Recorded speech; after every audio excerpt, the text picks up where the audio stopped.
merci d'être là. Donc aujourd'hui, on va vous parler de l'éveil, de la spiritualité et aussi de la médiumnité. Donc on a peu de temps, donc on va travailler, on va dire, des gros points. À la fin, on laissera un temps de questions, donc il n'y a pas de questions idiotes, pas de questions bêtes. Ce qui est important aujourd'hui pour nous, surtout pour Mélanie, par rapport au sujet qu'elle amène aujourd'hui, c'est vraiment de pouvoir partager avec vous et que vous puissiez poser vos propres questions par rapport éventuellement à ce qui peut vous arriver au quotidien. Parce que l'intérêt, il est là pour nous, c'est de pouvoir vous amener des réponses et que vous puissiez sortir de cette pièce avec quelques petites réponses sur le pourquoi de votre quotidien, sur des ressentis, des choses qui vous arrivent. Et je sais à quel point c'est compliqué parfois d'avoir des réponses claires à ce qu'on vit au quotidien. Voilà. Bonjour, donc je m'appelle Mélanie, je suis médium et voyante. Voilà, ça fait 2 ans que j'ai découvert mes capacités. Donc c'est vraiment nouveau et comme on dit, il n'y a pas d'école, il n'y a pas de formation. On est là devant vous aujourd'hui, mais voilà, je suis plein de stress, mais on n'a pas le choix. Voilà, c'est notre petit parcours spirituel qui a fait que je fais cette conférence avec Laetitia aujourd'hui et je la remercie. Et je vous remercie d'être là parce que comme on dit, il n'y a pas de hasard. Donc merci d'avoir fait le chemin pour venir nous voir. Et voilà, j'accompagne des personnes sur leur parcours spirituel au niveau des blessures, voilà, des liens transgénérationnels et beaucoup de voyance. La voyance m'intéresse beaucoup. Après, je fais des contacts médiumniques, mais j'adore la voyance et j'utilise des supports comme les cartes divinatoires. C'est quoi la différence entre médium et... La voyance, c'est plus sur l'avenir. Alors c'est que je prédis sur 1 an ou 2 ans, mais je vois vraiment voilà, sur l'avenir. C'est vraiment l'avenir. Après, je fais aussi des contacts défunts, mais la voyance est très fluide. Alors moi je suis Laetitia, je suis thérapeute médiumnique. J'accompagne les personnes sur leur chemin de vie en fonction de leur parcours de vie. Excusez-moi. Donc je suis thérapeute médiumnique, j'accompagne les personnes sur leur chemin de vie à travers ce qu'elles ont vécu. Donc je touche aux blessures, je touche aux liens au passé, je touche parfois même au stade fœtal, parce que quand une maman est enceinte, attend un bébé, il se passe déjà énormément de choses pour le futur bébé qui arrive. Je suis empathe, je suis médium, j'accompagne au deuil, j'accompagne des couples à comprendre pourquoi ça ne va plus, et j'accompagne des parents qui ont besoin de comprendre et surtout qui ne veulent pas transmettre à leurs enfants leurs blessures à eux et ce qui les a déchirés, ce qui leur a donné des craintes, des peurs, des doutes. Et voilà. Donc toutes ces questions, moi j'y réponds sur des consultations ou sur des ateliers, que ce soit des consultations en présentiel ou en visio. Pardon. Donc voilà. Donc je suis empathe, je suis médium. L'empathie me permet de ressentir les énergies et les émotions des personnes. Donc les masques, les carcans, les carapaces, moi je les traverse. Pour que ça ne passe pas, il faut vraiment que la personne elle soit en méfiance totale et qu'elle soit totalement fermée pour que moi je ne passe pas. Donc à un moment donné, j'essaie de libérer pour pouvoir moi après passer. Voilà. Et j'ai la médiumnité du coup qui me permet d'avoir des informations générales de vie parce que j'accompagne, j'ai eu beaucoup de messages sur l'humain en règle générale. J'ai aussi, j'accompagne aussi donc de la voyance par rapport à la personne. Donc je peux avoir des souvenirs d'enfance. Je peux avoir des flashs de l'enfance, comme je peux avoir des flashs d'avenir si la personne a fait un cheminement et qu'elle est en mesure de recevoir cette réponse. Par rapport à Mélanie qui est voyante et à qui on va pouvoir poser des questions claires et peut-être avoir des réponses claires, moi je n'aurai pas forcément les réponses parce que comme j'ai une médiumnité d'accompagnement, il va falloir que la personne elle chemine pour avoir sa réponse avec moi. Voilà. Voilà. C'est vrai que les termes c'est bien de les définir parce que c'est différent. N'hésitez pas justement s'il y a des termes que vous ne comprenez pas. C'est pour ça que je vais essayer moi de vous faire la différence entre Mélanie et moi, parce qu'on est complémentaires, mais on travaille de 2 manières différentes. Mais voilà, parfois nous on a l'habitude de prononcer des mots avec lesquels on travaille tous les jours, et ce qui n'est pas votre cas. Oui, le parcours, donc voilà, il y a 2 ans, moi j'avais une vie entre guillemets normale où je travaillais dans les bureaux, voilà. Et je me suis, la nuit, j'ai entendu une voix, je me suis réveillée, et puis je voyais plus tard. En fait, c'est suite à une maladie que j'avais à ce moment-là. Et donc, c'est un peu, voilà, changé ma vie, et c'était vraiment un bouleversement. C'est bien pour ça que, voilà, j'avais besoin d'en parler et d'aider les personnes qui traversent aussi cette crise. C'est un peu une crise spirituelle, un éveil. Et donc après, j'ai continué mon chemin. Je travaillais toujours dans les bureaux. Et j'ai perdu ma tante. Et ma tante est décédée. Voilà, elle est venue vers moi. J'ai transmis les messages à ses enfants. Et puis on l'a fait monter ensemble. Et aussi, voilà, je me suis rendu compte que je pouvais entendre et répondre aux questions des gens, par exemple sur des, entre guillemets, des examens. Enfin voilà, c'était vraiment large sur des décès, sur des personnes, voilà, des motifs de décès. J'arrivais à deviner des choses. Enfin, je ne comprenais pas. C'était vraiment soudain et je me suis retrouvée toute seule. Bon, après, voilà, les choses se font petit à petit. J'ai fait des rencontres de médiums qui ont pu m'aider. Mais voilà, je me suis retrouvée toute seule. Et c'est pour ça que j'étais un petit peu sur les réseaux pour en parler et faire des directs et parler de notre éveil spirituel. Parce que c'est vraiment une crise spirituelle. J'ai aussi appris, voilà, la nuit noire de l'âme, où c'est une sorte un peu de dépression. Enfin, c'est un chamboulement. C'est vraiment... voilà, notre conscience change et on voit les choses différemment. Et voilà.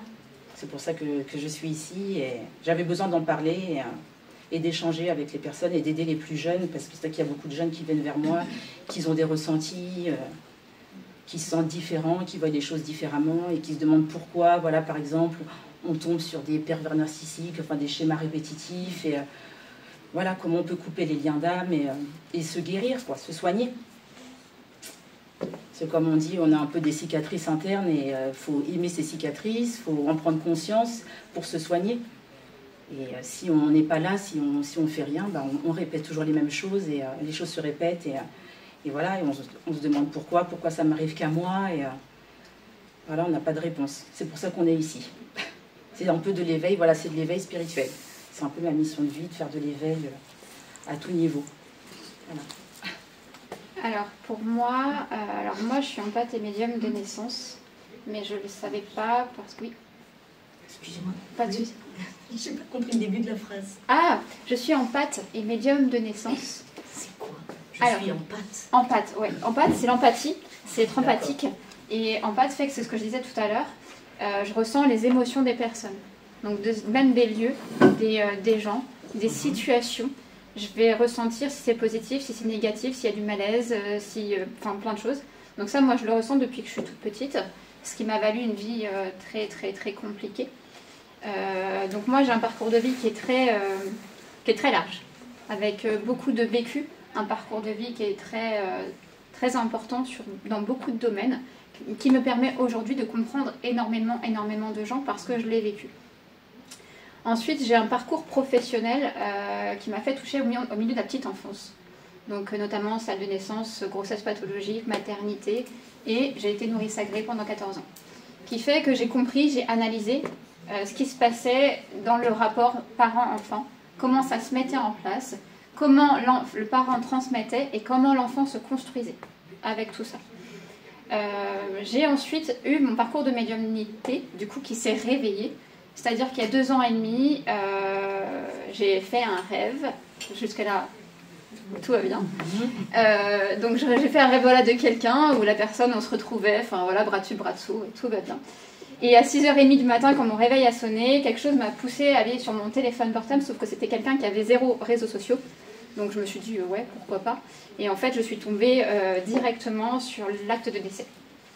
Et à partir de là, ça a été la boîte de Pandore qui s'est ouverte, qui a été très violent. Et depuis 2 ans et demi aujourd'hui maintenant, je vis tout ça, avec ça. J'ai appris aussi à vivre au quotidien avec ça. Donc j'avais des signes sur mes fenêtres, comme si c'était un enfant qui avait gribouillé sur mes fenêtres. J'avais des contacts physiques, c'est-à-dire que je ressentais des choses. Voilà. J'ai vécu 3 semaines, des semaines et 7 semaines même dans l'amour inconditionnel, où à ce moment-là, vous vous asseyez sur le sol et vous attendez que ça passe parce que vous ne pouvez rien faire d'autre.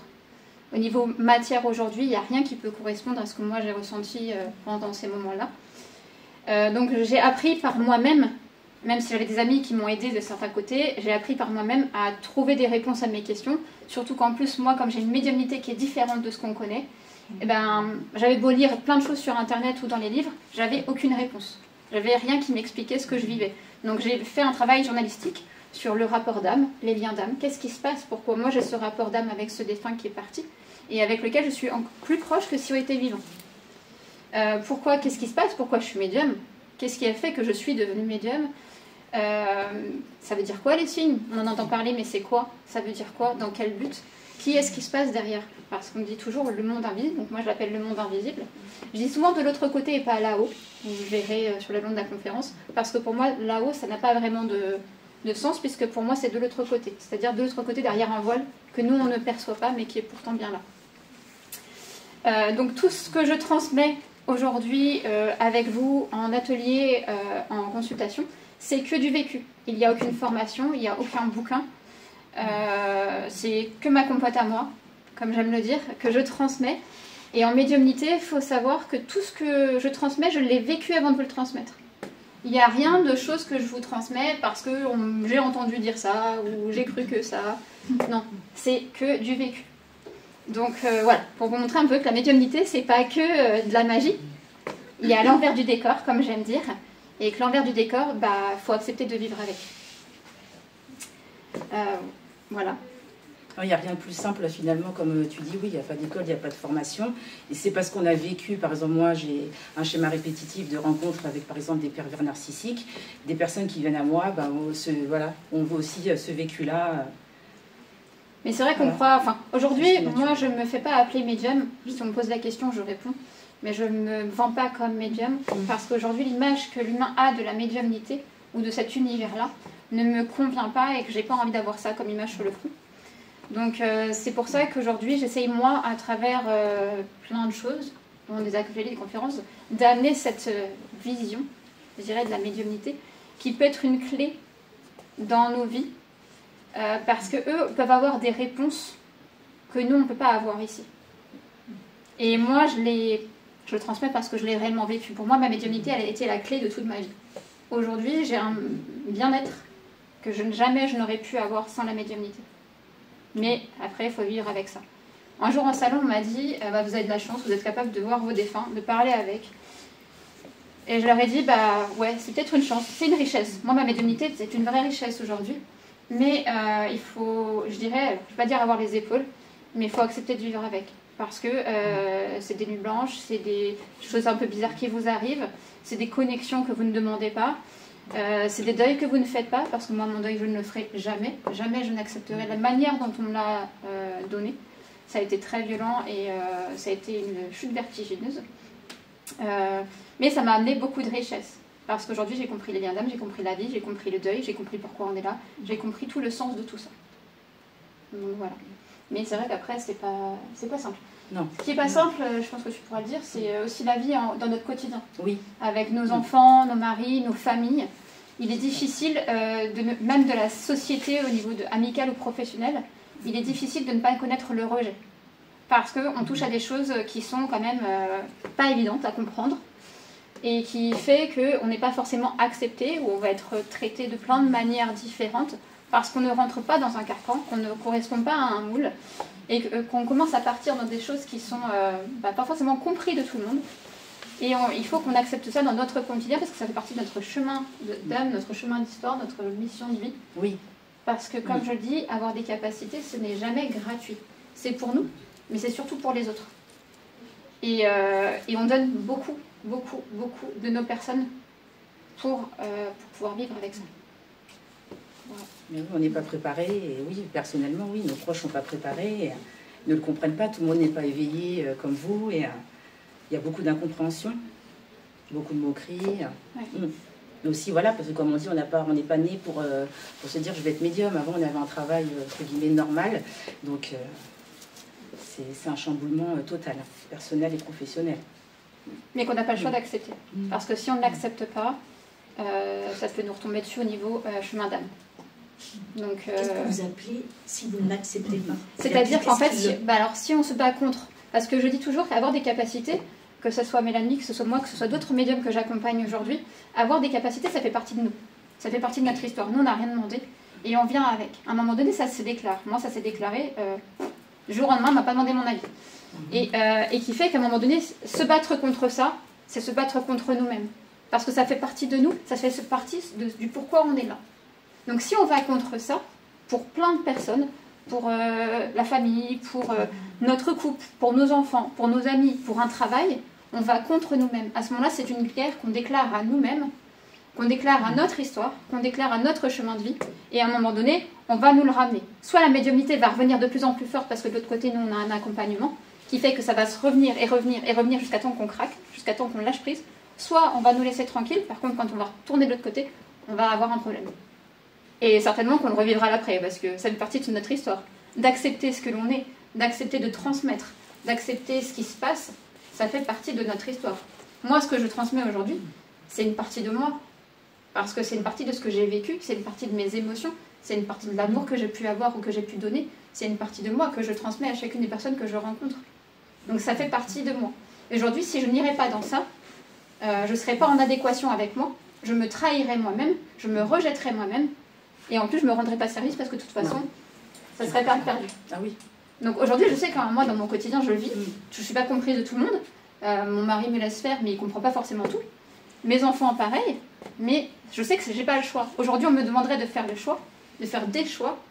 Je suis obligée aujourd'hui de choisir la médiumnité. Parce que ça fait partie de mon histoire, ça fait partie de mon chemin, ça fait partie de mon rôle aussi ici, qui fait que j'ai eu mon parcours de vie pour moi à un moment donné, et qu'aujourd'hui, je vis aussi un peu pour les autres. Parce que ce que je transmets, c'est pour accompagner ceux qui sont là. Mais si je vais contre ça, je vais contre ma mission, et ma raison à là, elle est erronée. Voilà, c'est ce que j'ai pu répondre un petit peu à votre... Non, mais parce que alors moi je suis dans le social. Oui. Et ça me fait écho, parce que j'accompagne au quotidien. Oui. Donc voilà. Oui. Donc, mais il y a toujours des choses cachées. Il y a toujours des choses cachées dans la matière. Il n'y a rien à hasard. Comme je dis, rien n'est hasard. Tout est à sa place. Et quand on a des métiers dans la matière, je dirais, peu importe les métiers, il y a toujours des faces cachées. De notre personnalité, de ce qu'on doit faire, de tout ce qu'on transmet et tout ça. Donc on va commencer par l'éveil. Notre éveil, oui. Alors l'éveil, c'est vaste, hein. Mais bon, c'est une ouverture de conscience, parce qu'il faut savoir qu'il y a 5 ouvertures de conscience, de l'âme primaire à l'âme élevée, enfin la vieille âme primaire, âme bébé, je ne sais pas si ça vous dit. Enfin, c'est des personnes qui ne sont pas du tout ouvertes à ça, qui ne veulent pas en entendre parler. Après, en fait, l'âme s'éveille, devient une âme éveillée, qui veut aider les gens, qui commence à comme vous, qui vient à des salons bien-être. Et après, à la fin, on devient une vieille âme et on aide les autres. Voilà. Donc il y a tout un chemin d'ouverture de conscience qui peut se faire, comme tu dis, voilà, en plusieurs vies et pas en une vie. C'est ça, c'est important de le comprendre. C'est que ce qu'elle vient de dire là, ça se fait vraiment sur plusieurs vies. Comme je dis toujours, la vie d'une âme correspond à toutes ses vies vécues. Oui. Ce qu'on est en train de vivre là dans notre vie, d'une centaine d'années, je dirais, c'est un petit pourcentage de la vie de notre âme. Mais notre âme, elle a déjà vécu, elle a déjà des souvenirs, elle a déjà plein de choses qu'elle sait elle-même de nous-mêmes. Il y a des personnes qui peuvent être des âmes primaires, qui peuvent ne pas du tout s'éveiller tout le long de leur vie. Et comme on dit, c'est pour ça qu'il ne faut pas forcer les gens. On ne peut pas forcer des personnes à croire à la médiumnité, à venir ici s'ils ne veulent pas. Il y a des gens, ils l'ignorent et c'est comme ça. Donc c'est comme on dit, on n'est pas là, on est un peu, je dis toujours des commerciaux, enfin je dis commercial spirituel des fois, parce que voilà, c'est un peu de l'éveil du commercial, mais on ne peut pas forcer les gens ils viennent tout seuls. Ils viendront tout seuls à nous, voilà. Après, l'éveil n'a pas d'impact, je dirais, avec la médiumnité. Quand on parle d'éveil, c'est vrai que nous, on va ramener ça souvent à la médiumnité parce qu'on est médium, mais c'est pas parce qu'on s'éveille qu'on devient médium. Ah oui. D'accord. L'éveil, c'est une prise de conscience, c'est un cheminement. C'est un cheminement, c'est un chemin que l'on prend. Souvent, l'éveil est lié à des chocs émotionnels, des divorces, des dépressions, des EMI, des accidents. Il y a un choc. Il y a quelque chose qui se passe pour qu'à un moment donné, la personne, elle ait besoin de se poser des questions existentielles. Et c'est ces questions-là qui vont être très importantes, mais surtout, c'est votre parcours de vie qui va avoir un impact avec ces questions existentielles. De pourquoi j'ai vécu ça, qu'est-ce que je fais là, c'est quoi mon rôle, c'est quoi ma mission, et pourquoi je subis, et pourquoi je ressens, et pourquoi j'ai mal, et pourquoi ci, et pourquoi ça. Donc c'est toutes ces questions existentielles qui vont avoir un impact par rapport à l'ouverture de votre éveil. Parce que l'éveil, il est là, on a beau avoir des ouvertures spirituelles, si vous n'enclenchez pas le cheminement avec des questions, avec des curiosités, à aller chercher des réponses, bah, la porte, elle sera ouverte, mais ce n'est pas pour autant que vous en saurez plus. Je dis toujours, rien ne tombe du ciel, si on peut le dire comme ça. Et on a aussi un cheminement à faire pour avoir certaines réponses. Parce que dans l'importance d'avoir des réponses, parfois c'est pas la réponse, comme j'ai souvent, c'est souvent le chemin qu'on va faire pour avoir les réponses. Parce que souvent on a plus à comprendre et à apprendre du cheminement qu'on va faire que de la réponse en question. Mais ça on s'en rend pas compte parce qu'on vit dans une société de contrôle et où il est important d'avoir sa réponse pour avancer. C'est vrai qu'au niveau couple aussi, je voulais dire, des fois il y a des différences parce que on peut être avec une personne qui n'est pas du tout éveillée, ne pas être éveillée. Et il y a des jeunes voilà, qui commencent, qui avancent dans leur parcours et qui s'éveillent. Il y a une différence d'opinion avec leur conjoint ou mari. Et c'est compliqué quand c'est comme ça. S'il y en a un qui reste en âme primaire et l'autre qui s'éveille et de plus en plus ou devient vieille âme, il y a vraiment un fossé qui se crée et c'est compliqué niveau couple. Et c'est irrémédiable. Parce que là, j'entends que c'est... Voilà, c'est une balance, il y a un écart irrémédiable. Alors moi, je dis toujours qu'il n'y a pas de hasard, qu'il n'y a jamais de hasard, et qu'à un moment donné, si le mari ou la femme se retrouve avec l'autre personne qui commence à s'évoluer dans la médiumnité, comme nous, ou d'autres choses, c'est qu'il y a une raison à ça. C'est pas, on n'a pas fait le plouf avant qu'il arrive, on s'est dit, bah, toi, on va te mettre là, toi, tu seras là, et puis toi, tu seras là. Il n'y a pas de hasard. Maintenant, la question, parce que c'est le cas aussi avec mon mari, c'est la question de ce qui va se passer, c'est est-ce que la personne, elle va vouloir s'ouvrir? Est-ce qu'elle va aller chercher à comprendre qu'est-ce qui se passe? Pourquoi d'un seul coup, sa femme ou son mari lui parle de ci ou de ça? Est-ce qu'il va y avoir des déclics de se dire, tiens, c'est bizarre quand même, il se passe ça, il se passe ça, il se passe ça? Ou est-ce que la personne, elle va rester dans sa matière, elle va être dans le refus, parce que parfois c'est un refus, de vraiment voir et comprendre ce qui se passe. Et donc dans ces cas-là, en effet, il y a un fossé qui va se creuser, qui va se creuser, qui va se creuser. Parce que si la personne, elle ne bouge pas de son évolution, mais que l'autre continue à évoluer, bah forcément, le creuset se met en place. Même si on s'entend bien, malheureusement, à un moment donné, il va y avoir une vision de vie qui est complètement différente. Prendre conscience des choses, ça veut dire quoi? Ça veut dire s'ouvrir à d'autres possibilités. Ça veut dire, je vais me dire, voir l'envers du décor. Souvent, quand vous avez un iceberg, on voit la partie qui est visible, mais l'autre partie qui est parfois plus grosse, on ne la voit jamais. Et pourtant, ça ne veut pas dire qu'elle n'existe pas. Quand vous prenez une pièce de théâtre, on voit souvent ce qui se passe en scène, et on ne voit pas ce qui se passe derrière le rideau. Et pourtant, c'est super important pour la mise en place de ce qui se passe devant vous. Et bien, j'aime vous dire que l'invisible, c'est un petit peu pareil. Donc l'éveil, c'est un petit peu ça, c'est de prendre conscience, tout doucement, que c'est pas parce qu'on ne voit pas, c'est prendre conscience que il y a des choses qu'on peut voir différemment, entendre différemment, ressentir différemment. C'est pas pour autant qu'il faut douter. Et c'est surtout que l'éveil nous amène à sortir de ce que l'homme a créé, de ce que l'humain a créé, les carcans, les contrôles de la matière.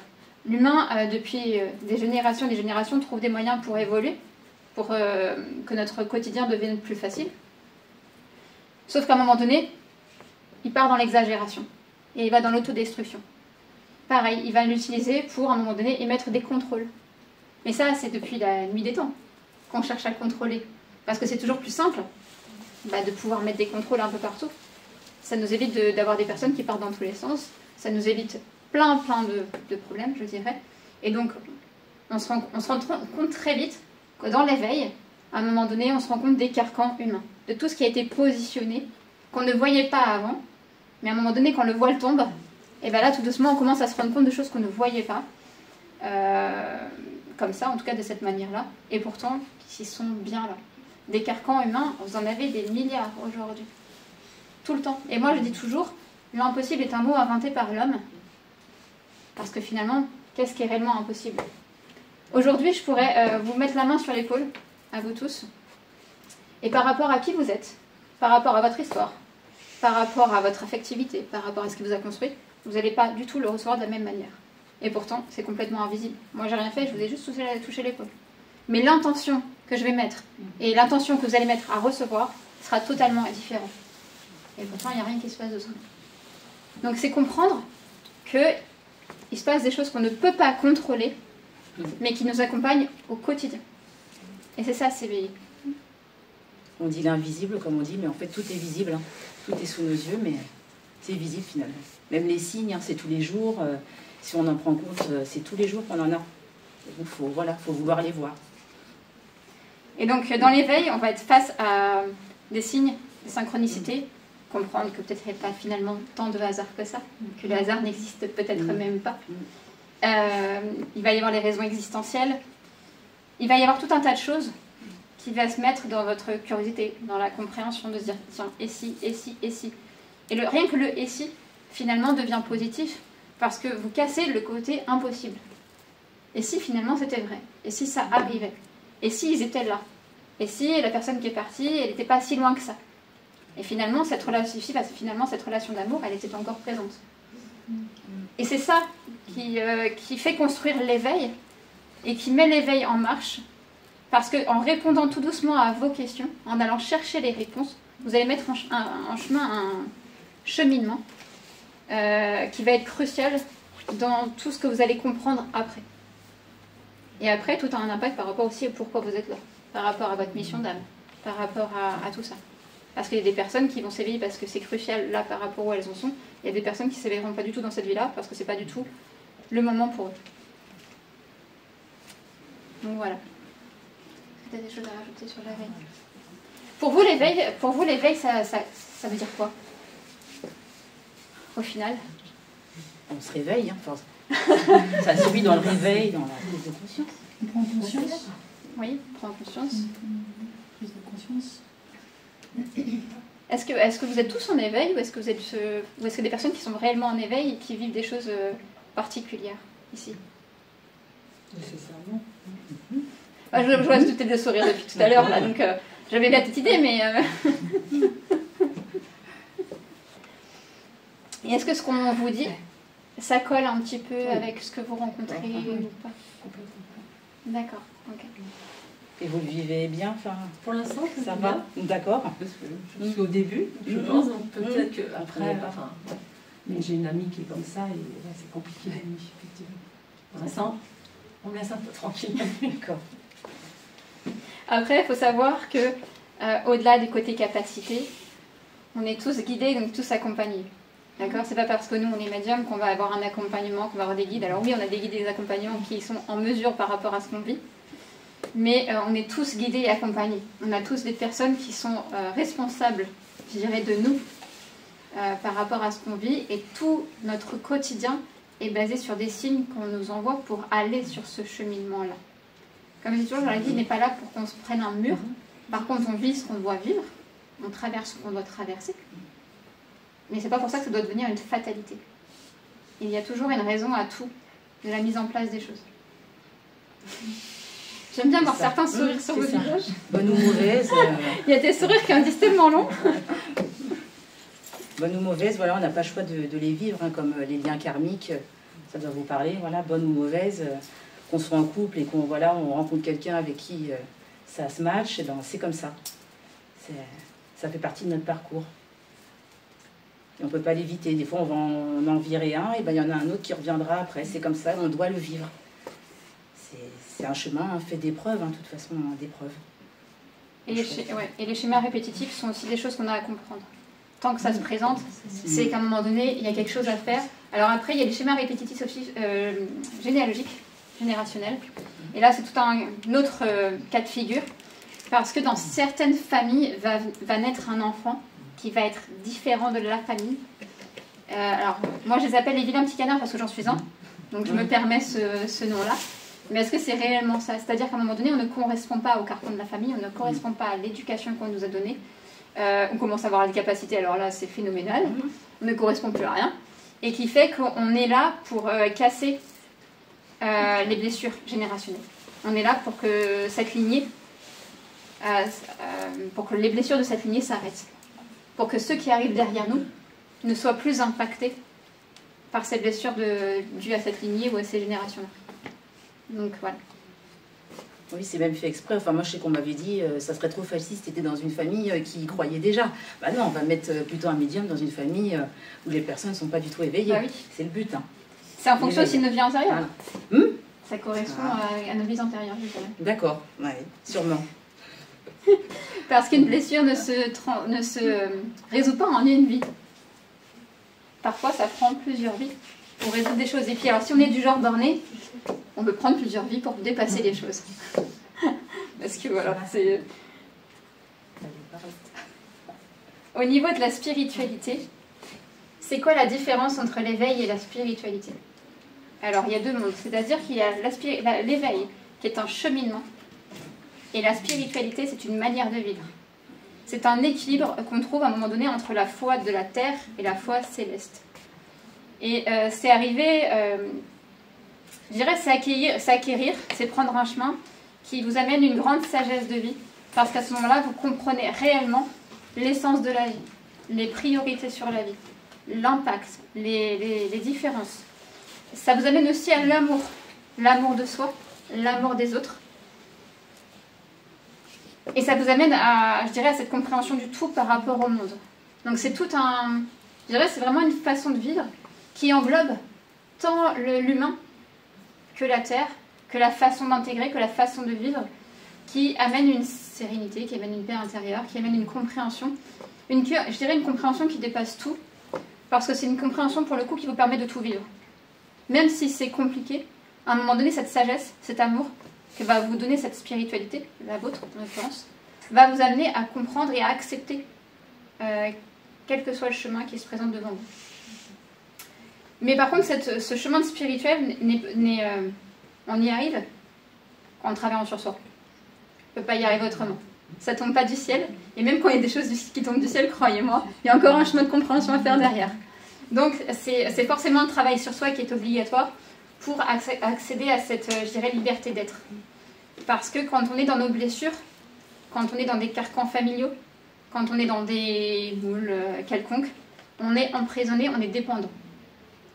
Et être spirituel, c'est sortir de tout ça par l'éveil, travailler sur soi pour comprendre tout le sens de la vie, comprendre notre raison à nous existentielle, pour ensuite aller vers ce chemin de la spiritualité.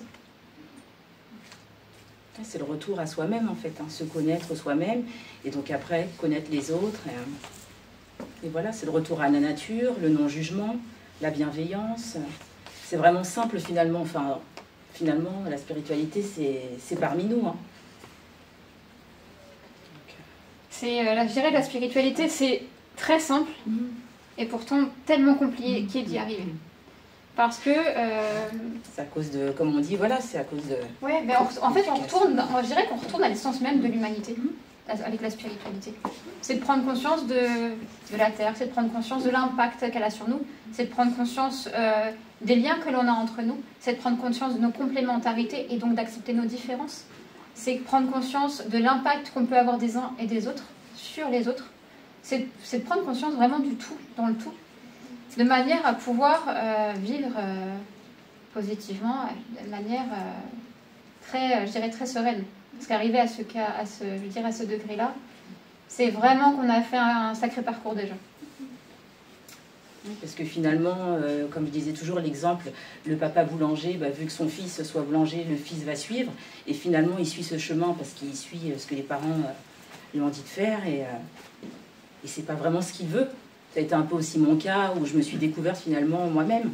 Donc on fait un peu comme nos parents nous ont dit, où les parents sont profs, on est profs. Finalement, c'est pas du tout notre voie, c'est pas du tout ce qu'on veut faire. Et c'est juste en fait simplement ce qu'on est. Mais voilà, comme on dit, il y a les codes, il y a l'école, voilà, on nous met un peu dans un moule et on suit voilà, ce qu'on voit et ce que nos parents, enfin, sans critiquer nos parents, voilà ce qu'ils nous disent. Mais c'est les parents aussi, c'est toutes ces injonctions qu'on nous met aussi derrière. Je veux dire, qu'est-ce qu'on nous a dit quand on ouvre un livre d'enfants? Qu'est-ce qu'on raconte aux enfants? La belle histoire, elle termine avec ils eurent beaucoup d'enfants, ils vivent heureux. Enfin, c'est...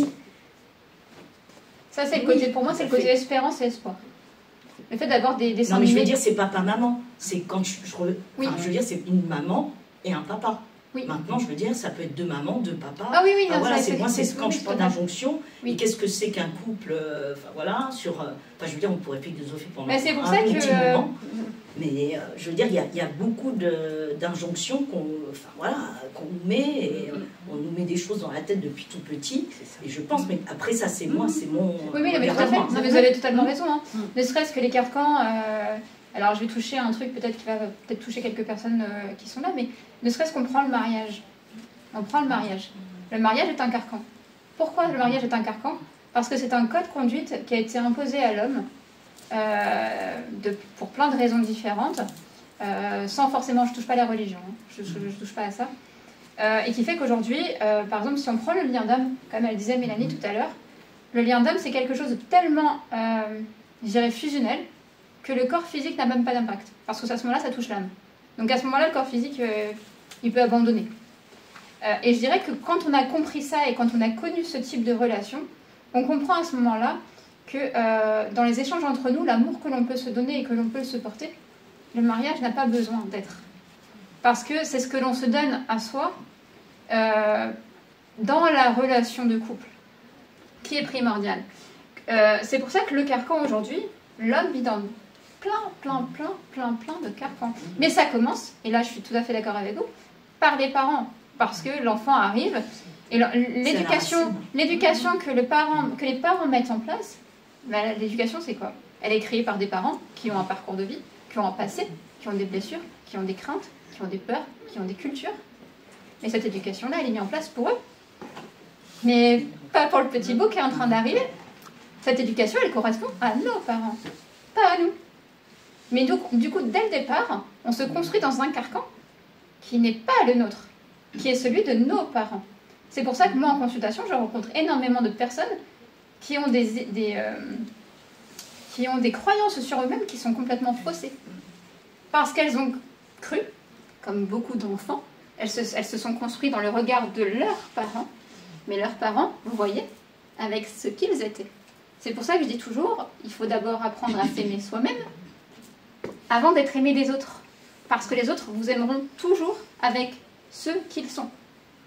Par contre, l'amour que vous avez besoin pour vous-même, pour exister, l'amour vital, vous pouvez vous-même vous l'apporter. Je suis désolée. Mais, et c'est super important de comprendre déjà tout ça.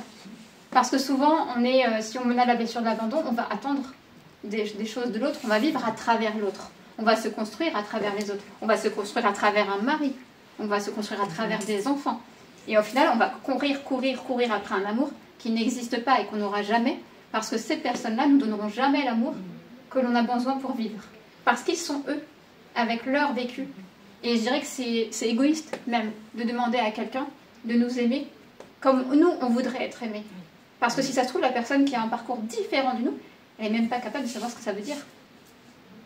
Et c'est là où commencent les problèmes de blessure contre blessure, les vies contre vies, les passés contre passés. Et c'est là où commencent les problèmes de communication entre les gens. Mais parce qu'en fait, personne ne se comprend.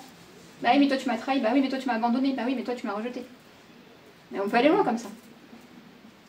Donc c'est vraiment une prise de conscience de tous ces carcans. Mais le premier carcan, en effet, c'est les parents. Les parents qui ont été construits dans des carcans et qui n'ont pas su sortir de ça à un moment donné. On n'est pas sûr non plus. Ah oui, non mais c'est générationnel. Hein. C'est-à-dire qu'il y a des parents, et ensuite ils ont des parents qui ont eu des parents. Et il faut savoir, et ça je suis bien placée pour le comprendre, que les générations d'avant, elles n'étaient pas celles qu'on est aujourd'hui. Il y avait encore des non-dits, il y avait des mensonges familiaux, il y avait des choses qui n'étaient pas mis en lumière comme on le fait aujourd'hui. Et ça, je le comprends parfaitement bien, hein, ça a été le cas dans ma famille. Mais il est vrai que nos générations d'aujourd'hui, que ce soit la nôtre, on est un peu chacun les mêmes âges, on récupère aussi un petit peu, sans le vouloir, tout ça. Toutes ces générations de non-dits, toutes ces générations où on n'a pas pu s'exprimer, toutes ces générations de... Ouais, je dirais tout ça, en tout cas par rapport à ma vie à moi, c'est vraiment ce qui s'est passé. C'est que moi, je libère, on va dire, peut-être ma lignée, de tout ça, de tout ce que j'ai moi pu subir ou rencontrer, en vivant comme je le vis aujourd'hui. Mais parfois, ça demande beaucoup de sacrifices. Mais malheureusement, nous, on ne peut pas y échapper. Oui. Oui, on faisait un peu le modèle, voilà, les enfants, le mari, la maison, comme toute jeune, voilà, on évolue, on se marie civilement, religieusement, et finalement, on se rend compte que c'est pas notre lignée de vie. Et on fait un peu comme nos parents nous ont dit, et voilà, mais c'est vrai que c'est le chemin qu'on veut, que toute femme, veut emprunter, avec le mari idéal, les enfants, et on se rend compte que, voilà, ça chamboule tout, c'est le petit château qui se casse.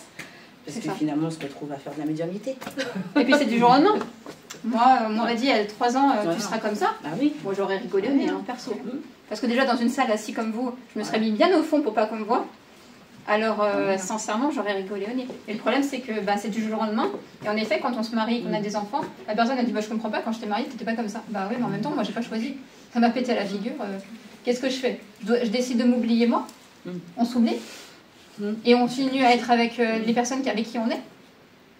Ou est-ce qu'on se respecte et on se dit ok, aujourd'hui, je suis comme ça.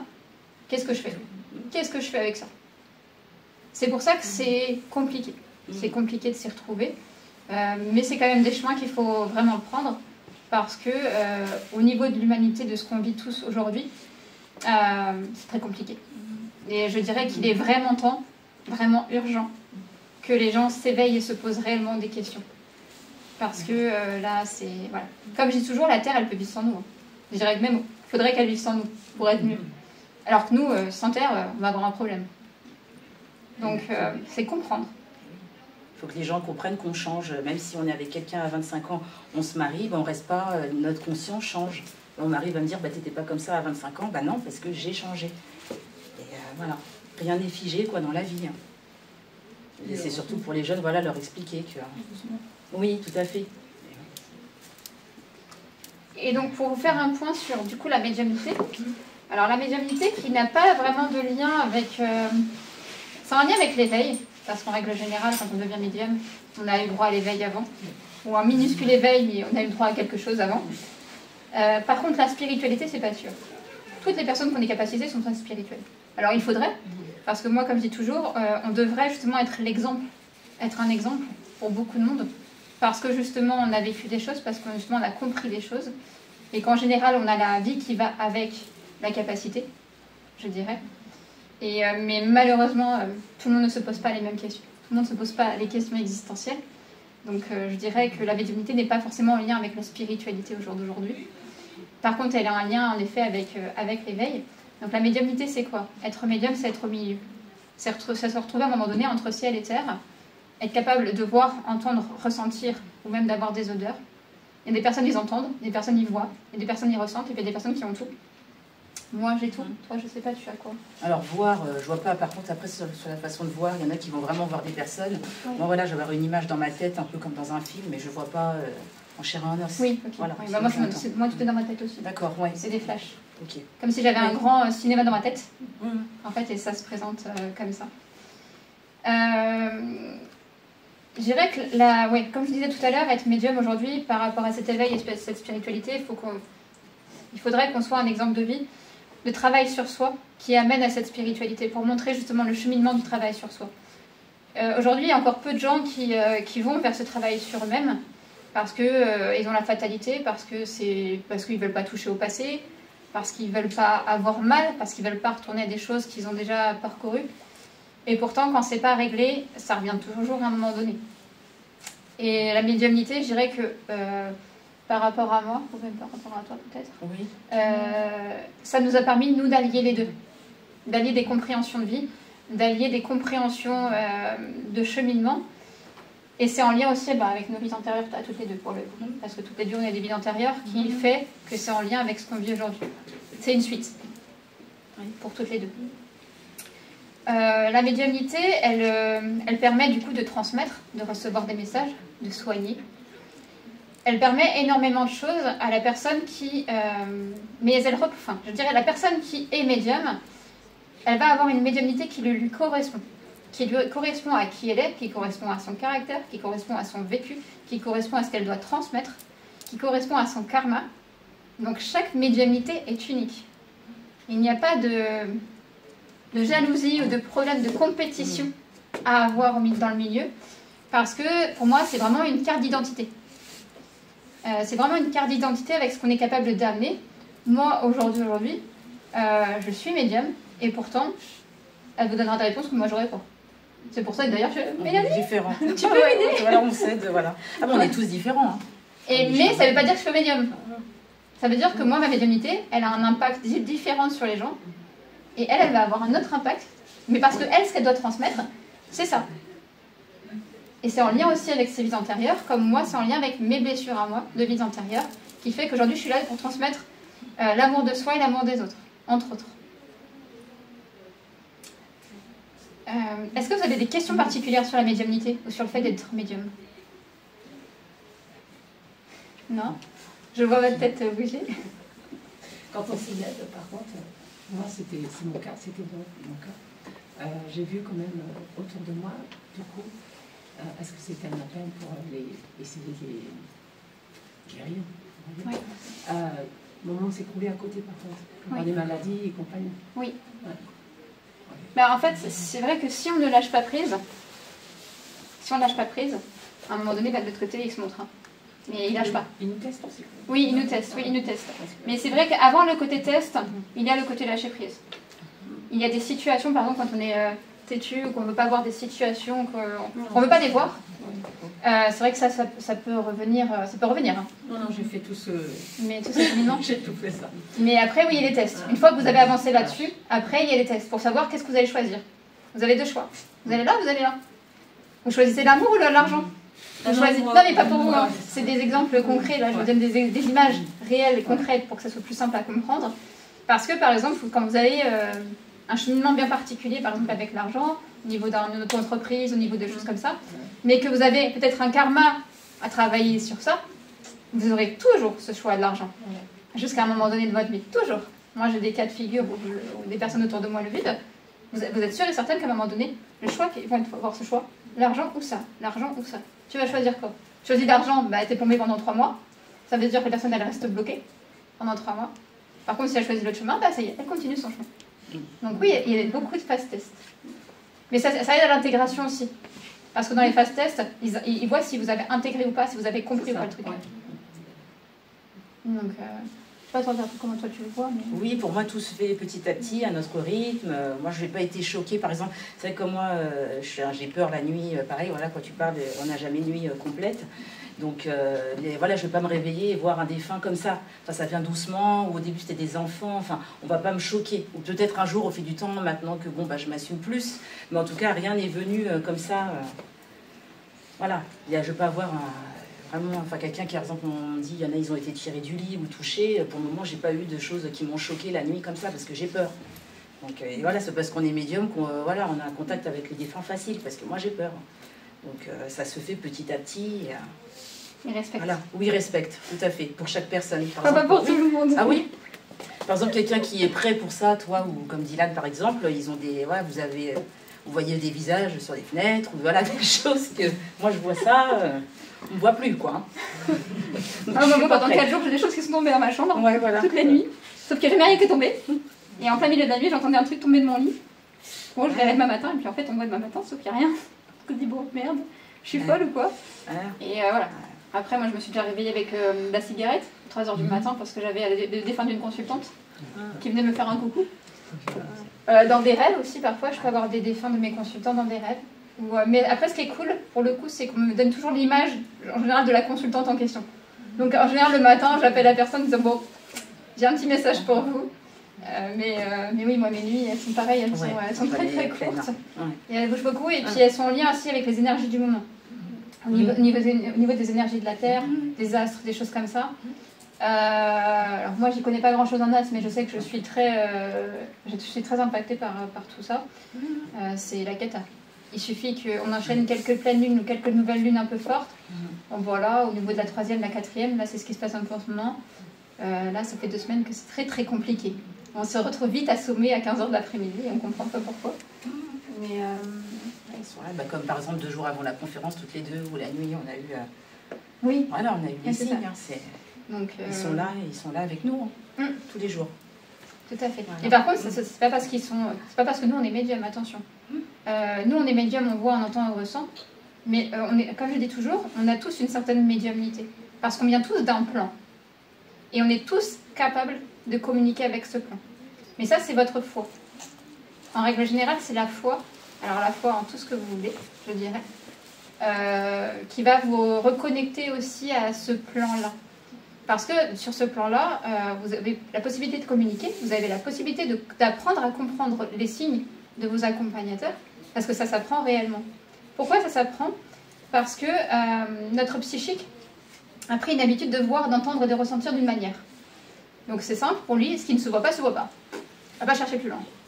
Par contre, si on commence à comprendre comment les signes sont diffusés, alors moi je dis toujours dans tout et partout, Ça peut être dans votre tasse de café, ça peut être dans la fleur, ça peut être dans le nuage, ça peut être dans le signaux en passant avec votre voiture, ça peut être de milliards de situations. Là, vous allez apprendre à votre psychique à fonctionner d'une autre manière, à entendre d'une autre manière, à voir d'une autre manière. C'est un peu comme à l'école. Quand j'ai voulu, je me suis retrouvée toute seule et que j'ai voulu comprendre tout ça, je me suis levée un matin en me disant, bon, c'est simple, je vais arrêter de voir la vie comme je la vois, et je vais faire comme si ce matin, je me lève et je connais rien. Voilà, je repars à 0, 0, et je me dis, ce matin, je vais me lever et je vais vivre comme si je n'avais jamais vécu, comme si j'avais regardé. Je vais regarder un nuage comme si je l'avais jamais vu. Je vais regarder une couleur comme si je l'avais jamais vu. Alors ça paraît très con comme ça, mais je vous assure que c'est pas un exercice simple. Et en même temps, ça vous permet vraiment d'apprendre à voir différemment. Parce que moi aujourd'hui, maintenant, c'est déclic, c'est instinctif. Mais même à entendre. Allez entendre le vide. Vous mettez dans une forêt, vous asseyez et vous amusez à entendre, mais à étirer votre ouïe le plus loin possible pour entendre l'avion, la voiture, l'oiseau, le truc. Et ben, vous allez comprendre. Donc c'est tout un apprentissage qui se fait, mais que tout le monde peut faire. Voilà. Est-ce que vous avez des questions? Moi, j'ai une question. Vous avez dit toutes les deux que votre médiumnité, c'est venu d'un coup. Vous n'avez pas eu besoin de travailler dessus, de maîtriser votre canal. Alors si, ça se travaille. Si, ça se travaille. Okay. Ça se travaille. Moi qui étais médium de naissance, quand j'étais petite, j'ai eu un premier impact avec le deuil à 8 ans. Donc comme on m'a pas laissé vivre mon deuil, on m'a tout fermé, toutes les possibilités, j'avais pas le droit d'en parler. Parce que ça a été tabou, qui fait qu'en fait l'outil que moi j'ai trouvé à ce moment-là, c'était de lui parler. Et je lui ai parlé pendant des années. Mais en fait, voilà, bon, aujourd'hui je comprends pourquoi j'ai tout de suite pris cet outil-là, mais il est sens. Et c'est vrai que quand la médiumnité pour moi s'est réveillée, comme vous, je me suis dit, ok, bah, tout va s'ouvrir, donc tout va s'ouvrir. Et un jour, j'ai appelé un médium pour savoir quand même ce qui se passait. Il m'a dit, bah, c'est simple, t'es médium, tu vas voir, entendre, ressentir, et tu vas en faire ton métier. Ok, mais on fait comment pour voir, on fait comment pour entendre, on fait comment pour ressentir. Et c'est là où commence le travail. Mais après, c'est comme je dirais que c'est un peu comme un muscle. Plus vous le travaillez, plus vous allez oser. Parce que oser, c'est super important. Parce qu'en osant, vous passez des caps. Parce que quand on devient médium ou qu'on touche à ça, le fait de juste dire « j'entends, j'ai entendu ça, j'ai vu ça », et d'accepter de le dévoiler, on ose. Et donc là, le travail continue. Donc on passe une marche, on passe une étape, et là, eux, ils avancent crescendo. Et ça se travaille en continu parce que je dirais que la chose la plus importante dans tout ça, ça va être votre confiance en vous et la confiance en ce qui se passe de l'autre côté. Ces deux choses, c'est inévitable. Pour pouvoir travailler avec tout ça et être à l'aise avec tout ça, c'est avoir confiance en eux, de se dire ok, je peux m'appuyer sur eux, ils vont rien me faire, et d'avoir confiance en soi, de comprendre que eux nous accompagnent à devenir et à être, qu'ils nous montrent des choses, mais que du coup il faut aller dans le cheminement. Et ça se travaille au quotidien. Faire des exercices, prendre des photos, oser prendre des photos, dire bon, appeler des amis, dire t'aurais pas une photo de quelqu'un qui est parti et c'est oser, oser, toujours oser, oser. Et à un moment donné, ça se met en place. Et écouter aussi les signes suite à des rencontres ou même là, je pense que les choses se font petit à petit. Par exemple, tu vas au salon du bien-être, tu vois une personne te conseille pour une formation, pour un atelier. Et je pense que c'est ça aussi, c'est les signes et il faut y aller. Quand il y a un bon feeling. Par exemple, excusez-moi, mais je suis dans mon salon, il n'y a personne, je ne fume pas et j'ai une odeur de cigarette. Oui. Comment vous pouvez... comment vous faites un lien, parce que là, j'ai rien, j'ai juste une odeur de cigarette. Défunt. Un défunt. Oui, je pense à ça. Et quand vous avez des images qui viennent, et par exemple, moi, je vois des visages, mais je ne les connais pas. J'ai vu un bébé, c'est pareil, je ne vois pas qui... Et comment vous... Alors ça peut être quelque chose qui est en train de s'ouvrir. Moi je sais que quand j'ai fait de la méditation avant que tout ça s'ouvre, et en effet quand je partais en méditation, dès que je fermais les yeux, j'avais un œil mauve et dedans j'avais plein de visages. C'est ça. Et c'est certainement peut-être l'ouverture. On est en train peut-être de vous montrer que certaines choses pourraient être possibles pour attirer votre attention. Mais ils sont très subtils parfois. Parfois, comme je dis toujours, j'ai des personnes qui attendent des signes, mais vous n'allez pas avoir un cœur en rouge écrit sur un mur blanc, quoi. Les signes, ils sont bien plus subtils parfois. Non, mais les signes, je les vois, c'est juste. Après, on en fait quoi? Comment Voilà, c'est difficile, je trouve, cette transition, en tout cas, c'est pour de ça dire qu'il vers où faut... on va, parce qu'il y a beaucoup de choses qui se Oui. proposent. Hein, voilà. C'est ça qui est compliqué. Et je dirais qu'il faut suivre votre instinct et votre cœur, déjà au premier préalable. Par rapport à tout ce que vous allez entendre, par rapport à tout ce que vous allez lire, il est super important que vous écoutiez votre instinct et votre cœur. Ça vous parle, ça vous parle pas, vous passez à autre chose. Moi, c'est ce qui m'a aidée quand je me suis éveillée là-dedans et que j'avais pas de médium autour de moi. Et ben, j'ai suivi ça. Ça me parle, ça me parle pas, ok, je zappe. Et je passe à autre chose. Et c'est de fil en aiguille. Après, quand quelque chose vous parle, bah, c'est d'y aller. De se dire, tiens, peut-être cette personne, elle me parle. Tiens, est-ce que je pourrais pas aller la voir? Est-ce qu'elle pourrait pas m'aider sur un truc? C'est de comprendre pourquoi cette personne, elle vous parle, et pourquoi pas une autre. Et d'aller de fil en aiguille, de lire des bouquins, pareil, de prendre ce qui vous va, mais de pas... Moi, comme je dis toujours, en conférence, atelier, partout où je vais, même en consultation, moi, j'ai compris énormément de choses. Mais je demande pas aux personnes de faire un copier-coller avec ma vie. C'est pas le but. Je leur dis toujours, prenez, même si c'est que 3% de ce que j'ai dit pendant 3 heures, c'est pas grave. Prenez que ce qui vous convient. Parce que moi, je suis là pour transmettre des idées, des messages. Mais après, par rapport à votre vie à vous, je ne sais pas ce qui va aller, ce qui va convenir à votre vie à vous par rapport à l'instant T où vous êtes là actuellement aujourd'hui. Donc c'est pour ça, et d'apprendre à écouter votre intuition, c'est déjà un super exercice. Puis l'écriture automatique, moi je sais que ça m'a aidé.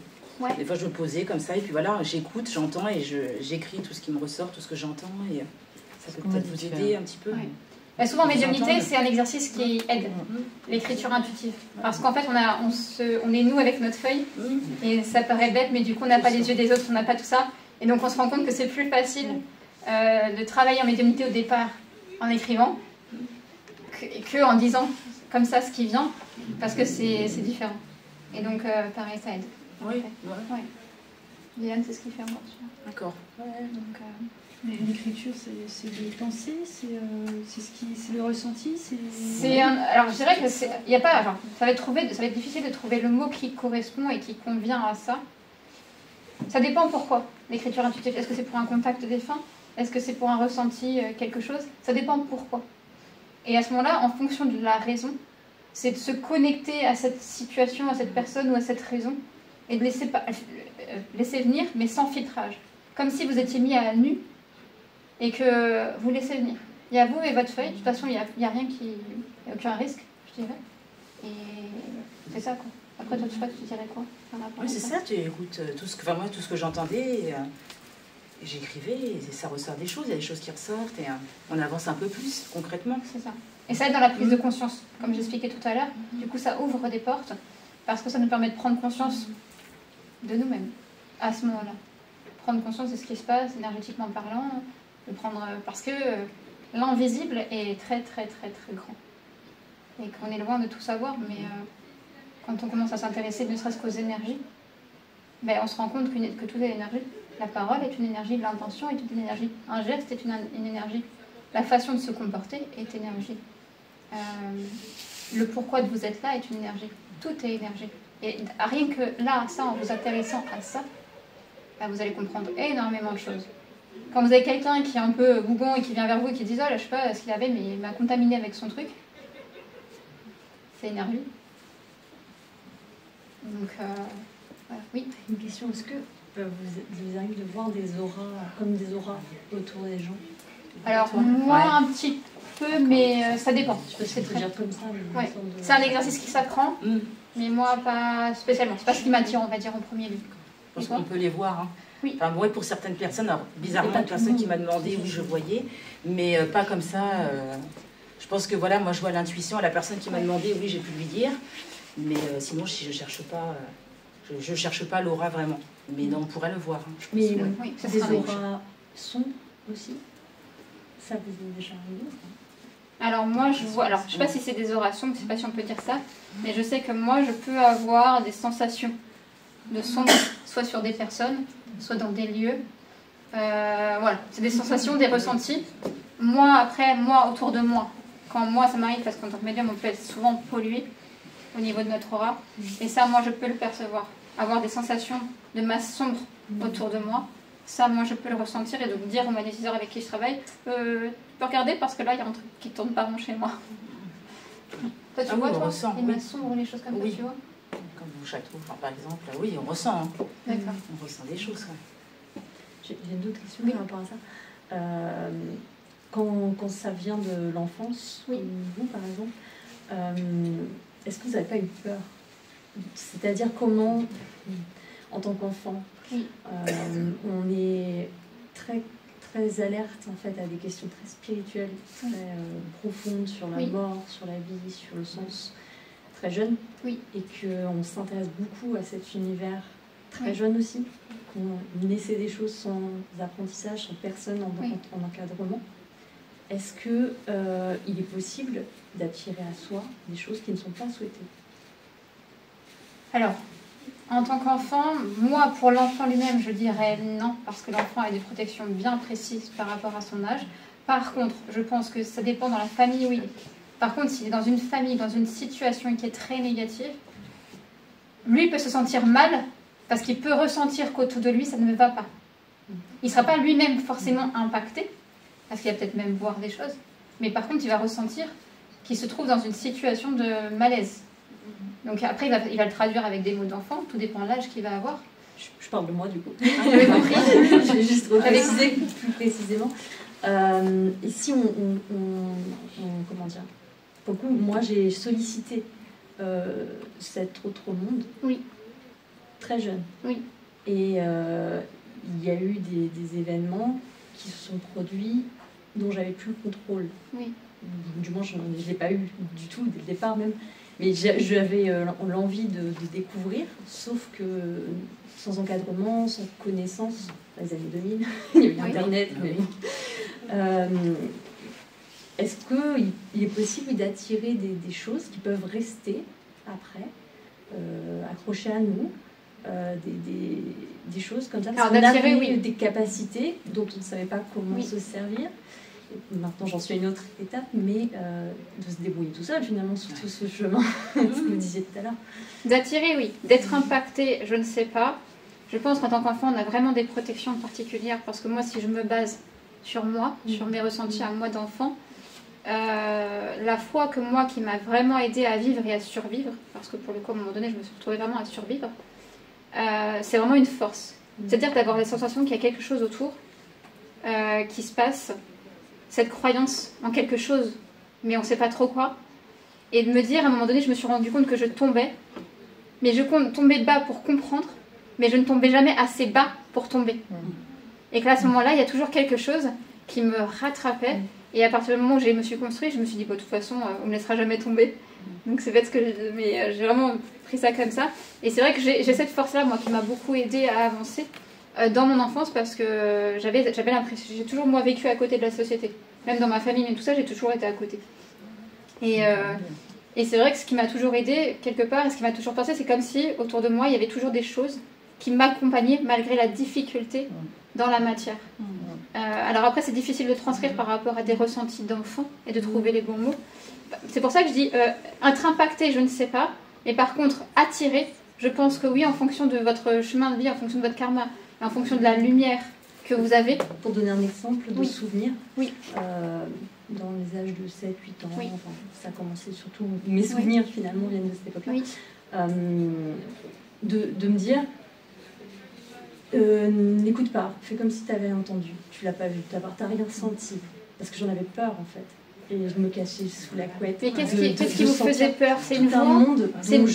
Mais qu'est-ce qui vous faisait peur? C'est une voix, une présence, c'est quoi? Une présence, des signes, des tas de trucs. Et en fait, j'inhibais ça, j'ai fait toute l'enfance, pour me dire, si tu y penses, ça va se produire de plus en plus. Et c'était le cas. C'est que dès que j'en avais peur, ou dès que je le conscientisais, en tout cas, où j'y pensais, ça se produisait de plus en plus fort. Donc, je me disais, n'y pense pas, fais quelque chose, radio, musique, parce que sinon ça se produisait et je ne savais pas, j'avais une peur profonde parce qu'il n'y avait personne qui me croyait. C'est bête, mais c'est ça. Puis autant, aussi jeune, les enfants, tu rêves, ça n'existe pas. Arrête de rêver. Les fantômes, ça n'existe pas. Enfin voilà, c'est les réflexions des parents où je me souviens être allée chercher mes parents plusieurs fois en disant il y a quelque chose là, mais bon voilà, ils ne comprennent pas. Et oui, c'est une peur que je travaille encore dessus, mais qui a mis beaucoup de temps à partir, du moins, parce que là, depuis que je suis adulte, ça va mieux. parce que je m'entoure aussi de personnes qui ont beaucoup plus de choses sur ce sujet. Quand même, ça s'ouvre, mais le parcours de l'enfance, vivre avec ça, c'est super dur. C'est pas simple. On se retrouve un peu seul, en fait. On est seul. Il n'y a personne à qui on peut faire confiance. Mais après, c'est le but. C'est le but. Alors, par rapport au côté karma, par rapport à l'histoire de vie, à un moment donné, quand on se retrouve dans cette situation, c'est parce qu'à un moment donné, dans notre vie, plus tard, en tant qu'adulte, on va devoir justement se battre contre ça. Parce que le fait d'avoir vécu ça fait qu'à un moment donné, vous êtes capable de comprendre ce que ça fait. Et donc, ce que vous transmettrez derrière aura la même force que ce que vous avez vécu. Et c'est là l'importance de vivre les choses pour l'intégrer et le transmettre, en tout cas pour ceux qui ont des capacités. Parce que pour revenir sur les énergies, quand on se transmet quelque chose qu'on a vécu, énergétiquement parlant, ça ne va pas être la même chose que si c'est quelqu'un qui va vous raconter une histoire qu'il a bouquinée dans un livre hier soir. Parce qu'au niveau vibration émotionnelle, au niveau énergie, c'est pas du tout la même chose. Donc c'est toujours le but de comprendre ce qu'on a devant nous par rapport à notre parcours et dans le but de vers quoi on va pour, je dirais, construire son propre puzzle de vie. Et aujourd'hui, vous avez qu'est-ce qui se passe aujourd'hui du coup? Aujourd'hui, je tire les cartes d'oracle. Okay. Et j'ai trouvé cet outil-là et les baguettes également. Okay. Pour pouvoir canaliser un peu mieux les messages. Mais vous n'en avez pas besoin. Je sais que j'en ai pas besoin, mais moi ça me fait du bien. Ouais. Parce que je choisis le moment. Oui. J'ai une amie qui est thérapeute aussi, qui travaille dans cette hypnothérapeute, qui m'aide et qui me dit tu n'attires pas des choses que tu ne peux pas contrôler, ou du moins c'est au même niveau que toi, mais j'avais besoin d'être rassurée parce que je pars vraiment de loin au niveau de la peur. Ouais.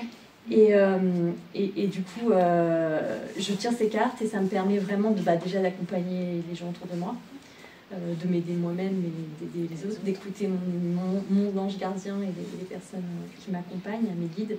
Donc ça m'aide beaucoup. Les messages qui peuvent être, pour le coup, pas choisis sur un temps comme ça, quand ils arrivent, ils sont assez violents.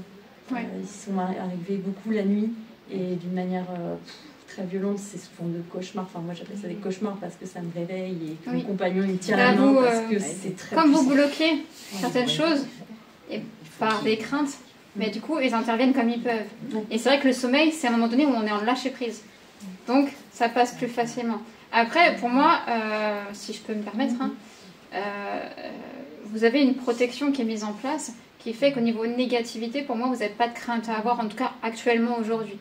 Demain et après-demain, je ne sais pas, mais actuellement aujourd'hui, il y a quelque chose qui protège de ça.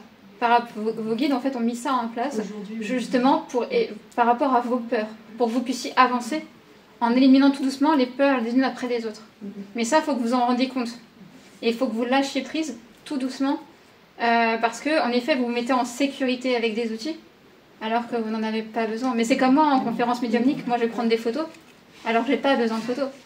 Mais ça me permet d'avoir un support, d'avoir pu regarder pendant tout le long de la conférence les photos. Ça me met en sécurité parce qu'à ce moment-là, j'ai 50 paires d'yeux qui sont rivés sur moi. Mais alors que vous n'en avez pas besoin parce que, en plus, vous voyez déjà depuis longtemps, donc la canalisation, elle est là. Mais comme vous bloquez en dehors des cartes et du reste parce que vous ne prenez pas, mais du coup, vous vous dites, c'est mon support, je prends ça. Sauf qu'en fait, c'est vous qui en créez un support. Ce n'est pas votre support. C'est aussi ce qu'il y a autour des gens aussi. Parce que quand on capte, comme vous dites, il y a tout le bagage des personnes qu'on rencontre. C'est pas forcément agréable, oui, je suis d'accord. Et ça, c'est pas facile à vivre. Les inconnus qu'on croise au supermarché, enfin des trucs tout bêtes, mais c'est au quotidien, c'est... C'est pour ça qu'il faut apprendre à dissocier les choses de vous et des autres. Ce qui est à l'autre lui appartient. Moi, je vais prendre les émotions pendant 1 heure de quelqu'un. J'essaie d'apprendre à faire. Voilà, je vais prendre les émotions de quelqu'un. Donc avant, moi, ça m'envahissait. Ça m'envahissait vraiment. Ça m'a vraiment empêché de vivre pendant des années. Aujourd'hui, j'ai compris que ça commence au début de la consultation. À la fin de la consultation, il y a quelque chose qui fait que je ramène ça à la personne. Et moi, après, je reprends ma vie avec qui je suis, tout en laissant à l'autre la liberté d'être. Mais ça, il faut apprendre à dissocier. Et après, ça vous demande un travail d'être à l'aise avec vos émotions à vous. Et ce qui n'est pas forcément le cas. Oui, puis des fois les gens viennent nous parler alors qu'on n'est pas en capacité de gérer forcément la situation. Mais tant que vous ne serez pas à l'aise avec vos émotions propres, il va être compliqué de gérer les émotions des autres. Alors c'est beaucoup mieux avec les cartes maintenant. Oui, les cartes, moi j'ai ça canalise, c'est bête, mais oui, c'est vrai que les énergies des autres. Mais je pense qu'il y a des choses qui ça m'est arrivé de me sentir des choses qui vont vidée, revenir. Pendant une semaine, être obligée de me reposer parce que quelqu'un m'avait absorbé toute l'énergie, parce que c'est moi qui ai bien voulu l'offrir, mais je l'ai... Ouais. C'est pour ça qu'il faut apprendre. Est-ce qu'il y a d'autres questions? J'ai une petite question. Oui. Quand on croise quelqu'un et qu'un message nous vient et qu'on dit le message à la personne, alors que j'ai pas de don, enfin j'ai rien, voilà, mais je dis le message à la personne, mais bah, parfois c'est pas, enfin c'est assez incongru ou voilà. Est-ce qu'il faut se taire? Est-ce qu'il faut dire? Est-ce que c'est quoi l'idée? Alors quand vous dites à la personne, c'est quelqu'un que vous croisez dans la rue, c'est la famille, c'est quoi?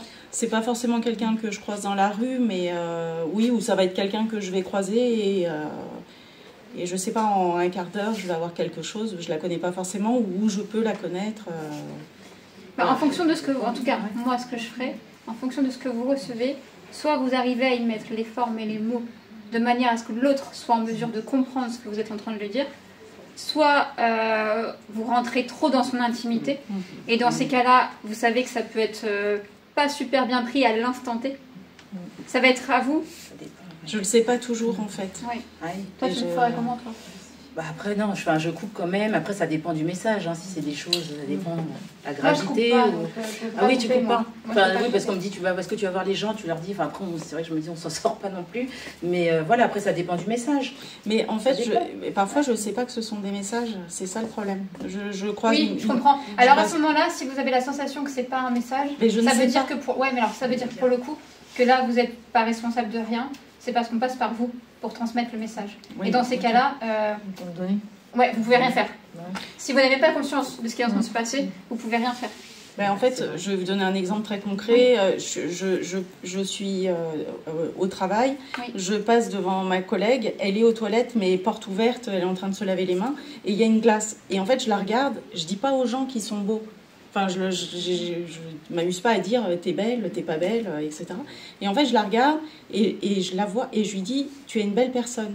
Enfin, tu es belle ou je sais pas quoi. Et elle est restée comme ça. Elle a rien dit. Bon, après, moi, je lui dis je sais pas pourquoi je t'ai dit ça. Bon, je pars. Et en fait, plusieurs jours après, elle m'a dit tu m'as dit exactement les mêmes mots, mais enfin, quelqu'un lui disait. Et ça l'a bouleversée, en fait. Alors pour moi, c'est qu'on passe par vous. Ça veut dire qu'on vous utilise pour transmettre quelque chose. Par contre, là où vous devez vous poser des questions, c'est que vous êtes en mesure de dire des choses, en effet, qui sont réelles. Donc là, par rapport à votre cheminement à vous, c'est d'aller chercher ce qui est en train de se passer, parce que certainement qu'on est en train de vous montrer. Alors, j'ai quelque chose à vous dire, enfin, je vous le dirai tout à l'heure, parce que ça m'est venu tout à l'heure sur vous. Mais bon, bref. Et bim, voilà. Et là, ça va. Je suis désolée, ça s'arrête pas, et voilà. Ouais. Pardon. Bon, on arrive à la fin. 15h15. Oui, dites-moi. 15h15 pile poil. Comme ça, est-ce qu'il existe des salons où il y a des personnes qui sont connectées comme ça, qui puissent se réunir dans le secteur, je pense à ça, parce que c'est vrai que c'est difficile à trouver un endroit où on est écouté et compris. C'est bête, mais je comprends. Ça fait du bien. Moi, j'accompagne. Moi, je sais que j'accompagne les personnes en consultation, en visio ou autre. Donc ça il y a et moi, comme je dis toujours aux personnes que je suis, il y a les consultations, mais il y a ma prise en charge à moi que je fais, qui fait que même en dehors des consultations, je réponds. Je réponds à des demandes, je réponds à des questions. Même parfois, j'ai juste besoin de savoir le devenir de la personne. Donc, je leur dis, vous m'envoyez un message, vous me dites comment ça va dans les prochains jours à venir. Après, moi, je vais mettre en place des ateliers. Et pour l'instant, je n'ai pas encore trop le lieu ni la date. Et après, au niveau salon, je dirais que là, au jour d'aujourd'hui, moi, j'en connais pas spécialement qui se réunissent comme vous le dites, vous. Que des médiums. Que des médiums ou des endroits où vous pourrez avoir des questions sur l'éveil. Après, c'est en travail, quoi. C'est de toucher les cercles. C'est de toucher les cercles. Je dirais c'est toucher les cercles. Oui, on a fini. C'est de toucher les cercles. Moi, je sais que bientôt, pour fin 2024, début 2025, je vais mettre en place des cercles avec une amie qui est chamane dans le sud de la France. Donc, avec en fait, ce sera sur toute une après-midi, même une début de soirée, qui fait qu'il y aura un accompagnement médiumnique de ma part. Donc, on va essayer de le mettre en place sur la plage. C'est notre but. Je ne sais pas si on va y arriver, mais c'est notre but. Et derrière, il y aura un soin chamanique, sachant que c'est une chamane qui a appris au Pérou. Donc, c'est pas. Voilà, elle a tout appris sur place. Donc, c'est quelqu'un à qui je donne toute ma confiance. Et donc on va mettre en place des choses. Voilà. Après, il y a d'autres choses qui arrivent avec des thérapeutes. Mais pour l'instant, voilà. On fait des consultations, c'est pareil, moi je fais des consultations individuelles et il y a des projets, mais voilà, plus l'année prochaine de développer, de faire concrètement, avoir un bureau, voilà, accueillir des gens. Mais c'est vrai qu'avec Mélanie, on aime justement pouvoir répondre à ce genre de questions, pour pouvoir éclaircir et accompagner les personnes, donc peut-être pourquoi pas. Hein. Oui, si vous pouvez nous suivre sur les réseaux et puis sur Internet, on marque les événements, et oui, il y a des événements à venir, si vous pouvez nous suivre, voilà, c'est en cours et ça va se faire. On s'accompagne mutuellement, donc après on peut aider. Bah, Laetitia, après on la retrouvera sur une émission, donc vous pourrez la voir via les réseaux sociaux. Et moi, à partir après vers octobre, je vais faire une émission aussi où je vais interroger des médiums. Ça sera diffusé sur YouTube. Voilà, donc si vous pouvez nous suivre voilà, sur Internet ou sur les réseaux sociaux. Mais voilà, c'est un début, ça fait que 2 ans qu'on fait ça concrètement, donc voilà, ça avance et dans le bon sens. Et donc toutes les conférences, enfin dont celle-là, sera remise sur YouTube. Donc après, il y a des conférences que moi je fais qui sont visibles sur YouTube, voilà, que vous pourrez voir sans problème, je dirais. Et l'émission à laquelle je vais assister au mois de juillet, ça s'appelle ABC Talk TV. Et donc je serai interviewée au cours de juillet. Voilà.